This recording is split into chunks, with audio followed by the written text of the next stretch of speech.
El inmortal. Jorge Luis Borges.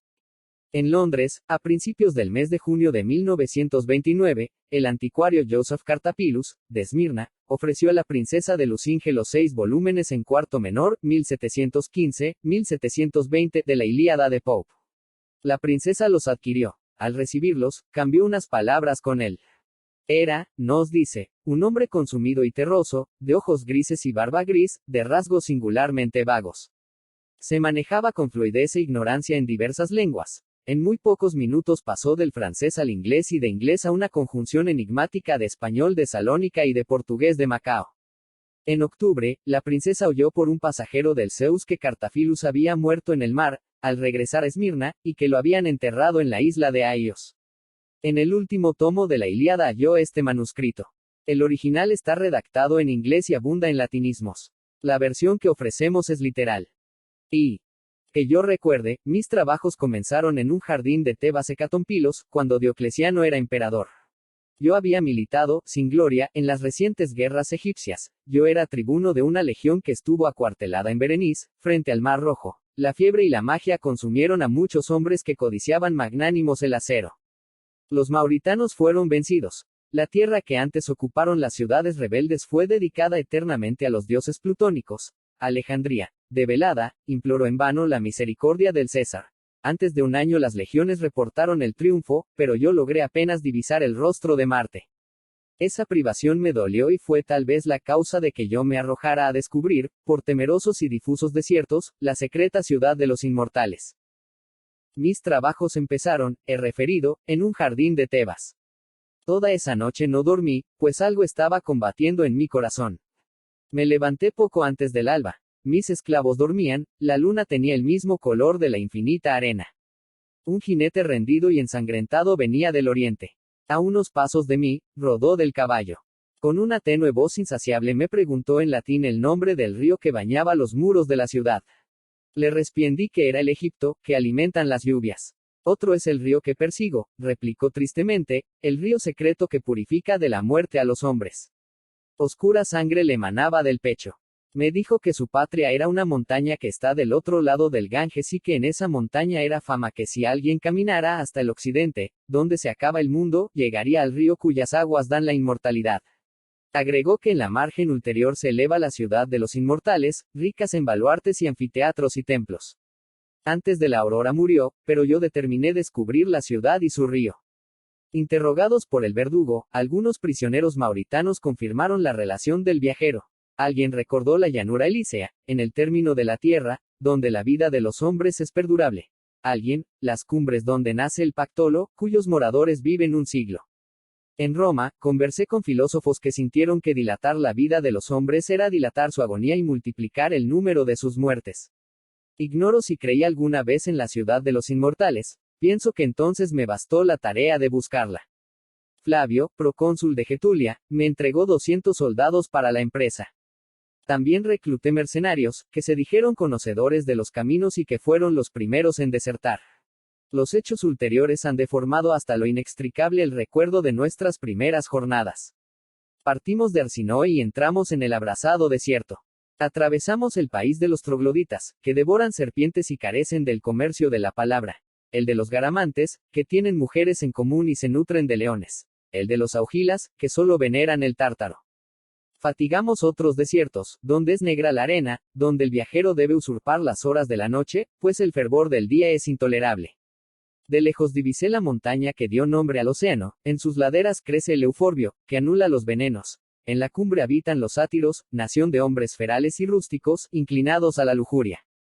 Que en esas regiones bárbaras, donde la tierra es madre de monstruos, pudieran albergar en su seno una ciudad famosa, a todos nos pareció inconcebible. Proseguimos la marcha, pues hubiera sido una afrenta retroceder. Algunos temerarios durmieron con la cara expuesta a la luna. La fiebre los ardió. En el agua depravada de las cisternas, otros bebieron la locura y la muerte. Entonces comenzaron las deserciones. Muy poco después, los motines. Para reprimirlos, no vacilé ante el ejercicio de la severidad.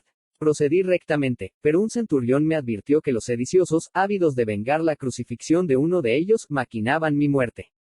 Huí del campamento, con los pocos soldados que me eran fieles.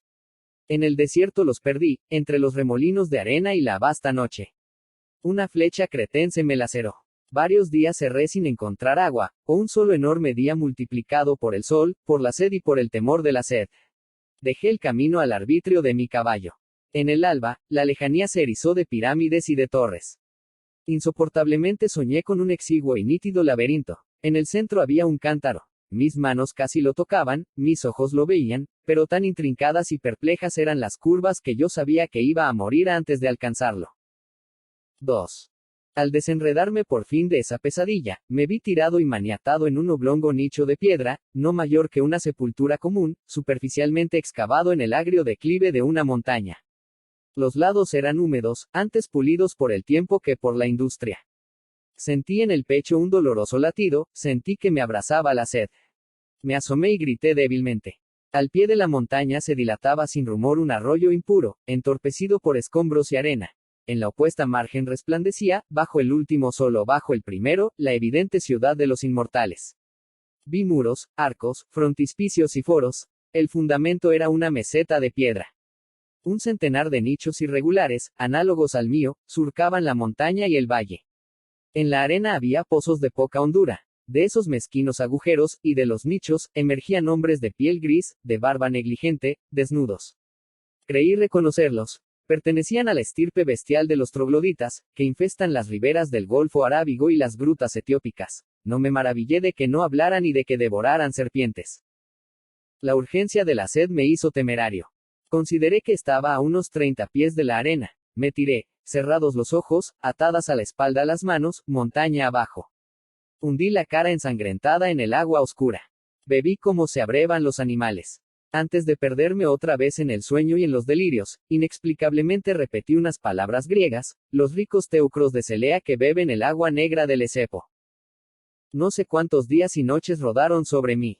Doloroso, incapaz de recuperar el abrigo de las cavernas, desnudo en la ignorada arena, dejé que la luna y el sol jugaran con mi aciago destino. Los trogloditas, infantiles en la barbarie, no me ayudaron a sobrevivir o a morir. En vano les rogué que me dieran muerte. Un día, con el filo de un pedernal rompí mis ligaduras. Otro, me levanté y pude mendigar o robar yo, Marco Flaminio Rufo, tribuno militar de una de las legiones de Roma, mi primera detestada ración de carne de serpiente. La codicia de ver a los inmortales, de tocar la sobrehumana ciudad, casi me vedaba dormir. Como si penetraran mi propósito, no dormían tampoco los trogloditas. Al principio inferí que me vigilaban. Luego, que se habían contagiado de mi inquietud, como podrían contagiarse los perros. Para alejarme de la bárbara aldea elegí la más pública de las horas, la declinación de la tarde, cuando casi todos los hombres emergen de las grietas y de los pozos y miran el poniente, sin verlo. Oré en voz alta, menos para suplicar el favor divino que para intimidar a la tribu con palabras articuladas. Atravesé el arroyo que los médanos entorpecen y me dirigí a la ciudad. Confusamente me siguieron 2 o 3 hombres. Eran, como los otros de ese linaje, de menguada estatura. No inspiraban temor, sino repulsión. Debí rodear algunas hondonadas irregulares que me parecieron canteras. Ofuscado por la grandeza de la ciudad, yo la había creído cercana. Hacia la medianoche, pisé, erizada de formas idolátricas en la arena amarilla, la negra sombra de sus muros. Me detuvo una especie de horror sagrado. Tan abominadas del hombre son la novedad y el desierto, que me alegré de que uno de los trogloditas me hubiera acompañado hasta el fin. Cerré los ojos y aguardé, sin dormir, que relumbrara el día. He dicho que la ciudad estaba fundada sobre una meseta de piedra. Esta meseta comparable a un acantilado no era menos ardua que sus muros. En vano fatigué mis pasos. El negro basamento no descubría la menor irregularidad, los muros invariables no parecían consentir una sola puerta. La fuerza del día hizo que yo me refugiara en una caverna. En el fondo había un pozo, en el pozo una escalera que se abismaba hacia la tiniebla inferior. Bajé. Por un caos de sórdidas galerías llegué a una vasta cámara circular, apenas visible.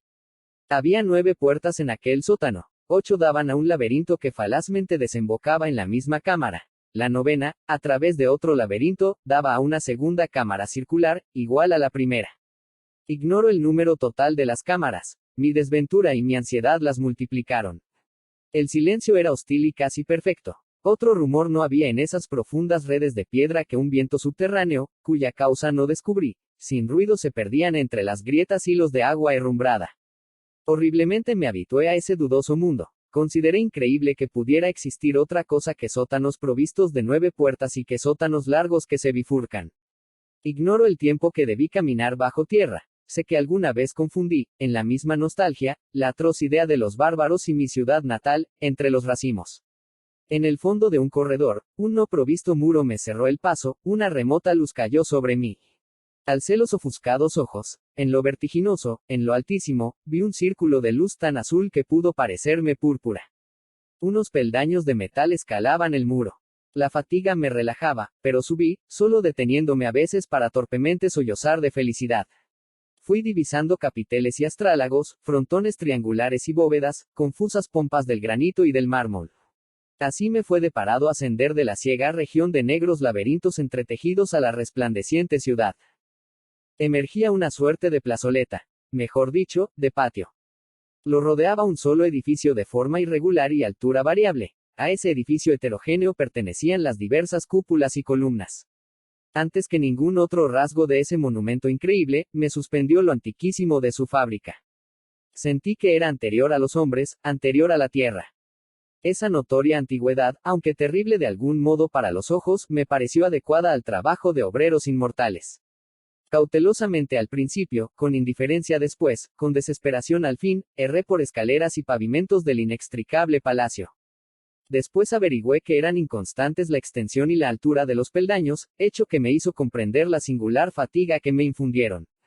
Este palacio es fábrica de los dioses, pensé primeramente. Exploré los inhabitados recintos y corregí, los dioses que lo edificaron han muerto. Noté sus peculiaridades y dije, los dioses que lo edificaron estaban locos. Lo dije, bien lo sé, con una incomprensible reprobación, que era casi un remordimiento, con más horror intelectual que miedo sensible. A la impresión de enorme antigüedad se agregaron otras, la de lo interminable, la de lo atroz, la de los complejamente insensato. Yo había cruzado un laberinto, pero la nítida ciudad de los inmortales me atemorizó y repugnó. Un laberinto es una casa labrada para confundir a los hombres. Su arquitectura, pródiga en simetrías, está subordinada a ese fin. En el palacio que imperfectamente exploré, la arquitectura carecía de fin. Abundaban el corredor sin salida, la alta ventana inalcanzable, la aparatosa puerta que daba a una celda o a un pozo, las increíbles escaleras inversas, con los peldaños y balaustrada hacia abajo. Otras, adheridas aéreamente al costado de un muro monumental, morían sin llegar a ninguna parte, al cabo de 2 o 3 giros, en la tiniebla superior de las cúpulas.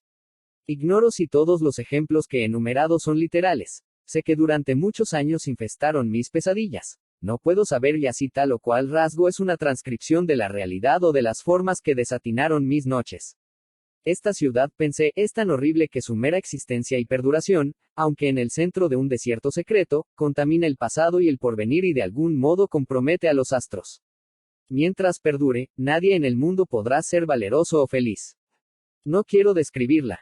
Un caos de palabras heterogéneas, un cuerpo de tigre o de toro, en el que pulularan monstruosamente, conjugados y odiándose, dientes, órganos y cabezas, pueden, tal vez, ser imágenes aproximativas. No recuerdo las etapas de mi regreso, entre los polvorientos y húmedos hipogeos.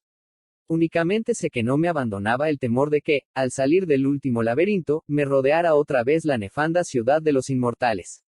Nada más puedo recordar. Ese olvido, ahora insuperable, fue quizá voluntario. Quizá las circunstancias de mi evasión fueron tan ingratas que, en algún día no menos olvidado también, he jurado olvidarlas. 3. Quienes hayan leído con atención el relato de mis trabajos, recordarán que un hombre de la tribu me siguió como un perro podría seguirme, hasta la sombra irregular de los muros. Cuando salí del último sótano, lo encontré en la boca de la caverna. Estaba tirado en la arena, donde trazaba torpemente y borraba una hilera de signos, que eran como letras de los sueños, que uno está a punto de entender y luego se juntan. Al principio, creí que se trataba de una escritura bárbara. Después vi que es absurdo imaginar que hombres que no llegaron a la palabra lleguen a la escritura. Además, ninguna de las formas era igual a otra, lo cual excluía o alejaba la posibilidad de que fueran simbólicas. El hombre las trazaba, las miraba y las corregía. De golpe, como si le fastidiara ese juego, las borró con la palma y el antebrazo. Me miró, no pareció reconocerme. Sin embargo, tan grande era el alivio que me inundaba, o tan grande y medrosa mi soledad, que di en pensar que ese rudimental troglodita, que me miraba desde el suelo de la caverna, había estado esperándome. El sol caldeaba la llanura. Cuando emprendimos el viaje de regreso a la aldea, bajo las primeras estrellas, la arena era ardorosa bajo los pies. El troglodita me precedió. Esa noche concebí el propósito de enseñarle a reconocer, y acaso a repetir, algunas palabras. El perro y el caballo, reflexioné, son capaces de lo primero. Muchas aves, como el ruiseñor de los Césares, de lo último. Por muy vasto que fuera el entendimiento de un hombre, siempre sería superior al de los irracionales. La humildad y miseria el troglodita me trajeron a la memoria la imagen de Argos, el viejo perro moribundo de la Odisea, y así le puse el nombre de Argos y traté de enseñárselo. Fracasé y volví a fracasar. Los arbitrios, el rigor y la obstinación fueron del todo vanos. Inmóvil, con los ojos inertes, no parecía percibir los sonidos que yo procuraba inculcarle. A unos pasos de mí, era como si estuviera muy lejos. Echado en la arena, como una pequeña y ruinosa esfinge de lava, dejaba que sobre él giraran los cielos, desde el crepúsculo del día hasta el de la noche. Juzgué imposible que no se percatara de mi propósito. Recordé que es fama entre los etíopes que los monos deliberadamente no hablan para que no los obliguen a trabajar y atribuí a suspicacia o a temor el silencio de Argos. De esa imaginación pasé a otras, aún más extravagantes. Pensé que Argos y yo participábamos de universos distintos. Pensé que nuestras percepciones eran iguales, pero que Argos las combinaba de otra manera y construía con ellas otros objetos. Pensé que acaso no había objetos para él, sino un vertiginoso y continuo juego de impresiones brevísimas. Pensé en un mundo sin memoria, sin tiempo, consideré la posibilidad de un lenguaje que ignorara los sustantivos, un lenguaje de verbos impersonales o de indeclinables epítetos. Así fueron muriendo los días y con los días los años, pero algo parecido a la felicidad ocurrió una mañana. Llovió, con lentitud poderosa. Las noches del desierto pueden ser frías, pero aquella había sido un fuego. Soñé que un río de Tesalia, a cuyas aguas yo había restituido un pez de oro, venía a rescatarme. Sobre la roja arena y la negra piedra yo lo oí acercarse. La frescura del aire y el rumor atareado de la lluvia me despertaron. Corrí desnudo a recibirla. Declinaba la noche. Bajo las nubes amarillas la tribu, no menos dichosa que yo, se ofrecía a los vivios aguaceros en una especie de éxtasis. Parecían coribantes a quienes posee la divinidad. Argos, puestos los ojos en la esfera, gemía. Raudales le rodaban por la cara. No solo de agua, sino, después lo supe, de lágrimas. Argos, le grité, Argos. Entonces, con mansa admiración, como si descubriera una cosa perdida y olvidada hace mucho tiempo, Argos balbuceó estas palabras. Argos, perro de Ulises. Y después, también sin mirarme, este perro tirado en el estiércol. Fácilmente aceptamos la realidad, acaso porque intuimos que nada es real. Le pregunté qué sabía de la Odisea. La práctica del griego le era penosa. Tuve que repetir la pregunta. Muy poco, dijo. Menos que el rapsoda más pobre. Ya habrán pasado 1100 años desde que la inventé. Todo me fue dilucidado aquel día. Los trogloditas eran los inmortales. El riacho de aguas arenosas, el río que buscaba el jinete. En cuanto a la ciudad cuyo nombre se había dilatado hasta el Ganges, 9 siglos haría que los inmortales la habían asolado. Con las reliquias de su ruina erigieron, en el mismo lugar, la desatinada ciudad que yo recorrí, suerte de parodia o reverso y también templo de los dioses irracionales que manejan el mundo y de los que nada sabemos, salvo que no se parecen al hombre. Aquella fundación fue el último símbolo a que condescendieron los inmortales. Marca una etapa en que, juzgando que toda empresa es vana, determinaron vivir en el pensamiento, en la pura especulación. Erigieron la fábrica, la olvidaron y fueron a morar en las cuevas. Absortos, casi no percibían el mundo físico. Esas cosas Homero las refirió, como quien habla con un niño. También me refirió su vejez y el postrer viaje que emprendió, movido, como Ulises, por el propósito de llegar a los hombres que no saben lo que es el mar ni comen carne sazonada con sal ni sospechan lo que es un remo. Habitó un siglo en la ciudad de los inmortales. Cuando la derribaron, aconsejó la fundación de la otra. Ello no debe sorprendernos. Es fama que después de cantar la guerra de Ilión, cantó la guerra de las ranas y los ratones. Fue como un dios que creara el cosmos y luego el caos. Ser inmortal es baladí, menos el hombre, todas las criaturas lo son, pues ignoran la muerte. Lo divino, lo terrible, lo incomprensible, es saberse inmortal. He notado que, pese a las religiones, esa convicción es rarísima. Israelitas, cristianos y musulmanes profesan la inmortalidad, pero la veneración que tributan al primer siglo prueba que solo creen en él, ya que destinan todos los demás, en número infinito, a premiarlo o castigarlo. Más razonable me parece la rueda de ciertas religiones del Indostán. En esa rueda, que no tiene principio ni fin, cada vida es efecto de la anterior y engendra la siguiente, pero ninguna determina el conjunto. Adoctrinada por un ejercicio de siglos, la República de Hombres Inmortales había logrado la perfección de la tolerancia y casi con desdén. Sabía que en un plazo infinito le ocurren a todo hombre todas las cosas. Por sus pasadas o futuras virtudes, todo hombre es acreedor a toda bondad, pero también a toda traición, por sus infamias del pasado o del porvenir. Así como en los juegos de azar las cifras pares y las cifras impares tienden al equilibrio, así también se anulan y se corrigen el ingenio y la estolidez, y acaso el rústico poema del Cid es el contrapeso exigido por un solo epíteto de las églogas o por una sentencia de Heráclito. El pensamiento más fugaz obedece a un dibujo invisible y puede coronar, o inaugurar, una forma secreta. Sé de quienes obraban el mal para que en los siglos futuros resultara el bien, o hubiera resultado en los ya pretéritos. Encarados así, todos nuestros actos son justos, pero también son indiferentes. No hay méritos morales o intelectuales. Homero compuso la Odisea. Postulado un plazo infinito, con infinitas circunstancias y cambios, lo imposible es no componer, siquiera una vez, la Odisea. Nadie es alguien, un solo hombre inmortal es todos los hombres. Como Cornelio Agripa, soy Dios, soy héroe, soy filósofo, soy demonio y soy mundo, lo cual es una fatigosa manera de decir que no soy. El concepto del mundo como sistema de precisas compensaciones influyó vastamente en los inmortales. En primer término, los hizo invulnerables a la piedad. He mencionado las antiguas canteras que rompían los campos de la otra margen. Un hombre se despeñó en la más honda. No podía lastimarse ni morir, pero lo abrazaba la sed. Antes de que le arrojaran una cuerda pasaron 70 años. Tampoco interesaba el propio destino. El cuerpo no era más que un sumiso animal doméstico y le bastaba, cada mes, la limosna de unas horas de sueño, de un poco de agua y de una piltrafa de carne.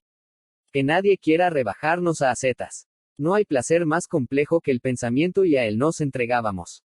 A veces, un estímulo extraordinario nos restituía al mundo físico. Por ejemplo, aquella mañana, el viejo goce elemental de la lluvia. Esos lapsos eran rarísimos. Todos los inmortales eran capaces de perfecta quietud. Recuerdo alguno a quien jamás he visto de pie. Un pájaro anidaba en su pecho. Entre los corolarios de la doctrina de que no hay cosa que no esté compensada por otra, hay uno de muy poca importancia teórica, pero que nos indujo, a fines o a principios del siglo X, a dispersarnos por la faz de la tierra. Cabe en estas palabras: existe un río cuyas aguas dan la inmortalidad. En alguna región habrá otro río cuyas aguas la borren. El número de ríos no es infinito. Un viajero inmortal que recorra el mundo acabará, algún día, por haber bebido de todos. Nos propusimos descubrir ese río. La muerte, o su alusión, hace preciosos y patéticos a los hombres. Estos se conmueven por su condición de fantasmas. Cada acto que ejecutan puede ser el último. No hay rostro que no esté por desdibujarse como el rostro de un sueño. Todo, entre los mortales, tiene el valor de lo irrecuperable y de lo azaroso. Entre los inmortales, en cambio, cada acto, y cada pensamiento, es el eco de otros que en el pasado lo antecedieron, sin principio visible, o el fiel presagio de otros que en el futuro lo repetirán hasta el vértigo. No hay cosa que no esté como perdida entre infatigables espejos. Nada puede ocurrir una sola vez, nada es preciosamente precario. Lo elegíaco, lo grave, lo ceremonial, no rigen para los inmortales. Homero y yo nos separamos en las puertas del Tánger. Creo que no nos dijimos adiós. Recorrí nuevos reinos, nuevos imperios. En el otoño de 1066 milité en el puente de Stamford, ya no recuerdo si en las filas de Harold, que no tardó en hallar su destino, o en las de aquel infausto Harald Hardrada que conquistó 6 pies de tierra inglesa, o un poco más. En el séptimo siglo de la Égira, en el arrabal de Bulak, transcribí con pausada caligrafía, en un idioma que he olvidado, en un alfabeto que ignoro, los 7 viajes de Simbad y la historia de la ciudad de bronce. En un patio de la cárcel de Samarcanda he jugado muchísimo al ajedrez. En Bikanir he profesado la astrología y también en Bohemia. En 1683 estuve en Kolosvar y después en Leipzig. En Aberdeen, en 1714, me suscribí a los 6 volúmenes de la Ilíada de Pope. Sé que los frecuenté con deleite. Hacia 1729 discutí el origen de ese poema con un profesor de retórica, llamado, creo, Giambattista. Sus razones me parecieron irrefutables. El 4 de octubre de 1921, el Patna, que me conducía a Bombay, tuvo que fondear en un puerto de la costa eritrea 1. Bajé. Recordé otras mañanas muy antiguas, también frente al Mar Rojo, cuando yo era tribuno de Roma y la fiebre y la magia y la inacción consumían a los soldados. En las afueras vi un caudal de agua clara, la probé, movido por la costumbre. Al repechar el margen, un árbol espinoso me laceró el dorso de la mano. El inusitado dolor me pareció muy vivo. Incrédulo, silencioso y feliz, contemplé la preciosa formación de una lenta gota de sangre. De nuevo soy mortal, me repetí, de nuevo me parezco a todos los hombres. Esa noche dormí hasta el amanecer. He revisado al cabo de un año, estas páginas. Me constan que se ajustan a la verdad, pero en los primeros capítulos, y aun en ciertos párrafos de los otros, creo percibir algo falso. Ello es obra, tal vez, del abuso de rasgos circunstanciales, procedimiento que aprendí en los poetas y que todo lo contamina de falsedad, ya que esos rasgos pueden abundar en los hechos, pero no en su memoria. Creo, sin embargo, haber descubierto una razón más íntima. La escribiré. No importa que me juzguen fantástico. La historia que he narrado parece irreal, porque en ella se mezclan los sucesos de dos hombres distintos. En el primer capítulo, el jinete quiere saber el nombre del río que baña las murallas de Tebas. Flaminio Rufo, que antes ha dado a la ciudad el epíteto de Hecatompilos, dice que el río es el Egipto. Ninguna de esas locuciones es adecuada a él, sino a Homero, que hace mención expresa en la Ilíada, de Tebas Hecatompilos, y en la Odisea, por boca de Proteo y de Ulises, dice invariablemente Egipto por Nilo. En el capítulo segundo, el romano, al beber el agua inmortal, pronuncia unas palabras en griego. Esas palabras son homéricas y pueden buscarse en el fin del famoso catálogo de las naves. Después, en el vertiginoso palacio, habla de una reprobación que era casi un remordimiento. Esas palabras corresponden a Homero, que había proyectado ese horror. Tales anomalías me inquietaron. Otras, de orden estético, me permitieron descubrir la verdad. El último capítulo las incluye. Ahí está escrito que milité en el puente de Stamford, que transcribí, en Bullock, los viajes de Sinbad el marino y que me suscribí, en Aberdeen, a la Ilíada inglesa de Pope. Se lee inter alia. En Bicanir he profesado la astrología y también en Bohemia. Ninguno de esos testimonios es falso. Lo significativo es el hecho de haberlos destacado. El primero de todos parece convenir a un hombre de guerra, pero luego se advierte que el narrador no repara en lo bélico y sí en la suerte de los hombres. Los que siguen son más curiosos. Una oscura razón elemental me obligó a registrarlos. Lo hice porque sabía que eran patéticos. No lo son, dichos por el romano Flaminio Rufo. Lo son, dichos por Homero.